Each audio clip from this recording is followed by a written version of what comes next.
s'organitzen una sèrie d'activitats, no només dins del teatre, sinó també davant del mateix teatre, a la plaça del Prim. Doncs hi haurà activitats com line dance, country, que organitzen la mateixa gent del casal de gent gran, tant des del Centre Cívic Ponent com des del casal de la gent gran que hi ha de la Generalitat de la Riera Miró.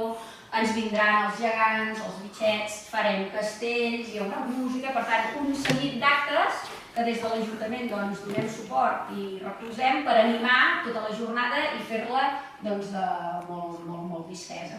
I enguany ens centrem en un objectiu o una novetat que és que es regalaran unes caixes regal d'experiència. En primer lugar, quiero dar las gracias al Ayuntamiento de Reus, que como siempre, año tras año, está ahí a nuestro lado, haciendo fácil toda esta campaña, fiesta alrededor de ese acto tan bonito y tan necesario como es la donación. La verdad es que es muy importante que la gente venga a donar sangre. El verano siempre es un momento de bajada de reservas, un 30% aproximadamente cada año vemos, tanto en verano como en Navidades, y esto pues lo estamos notando a día de hoy.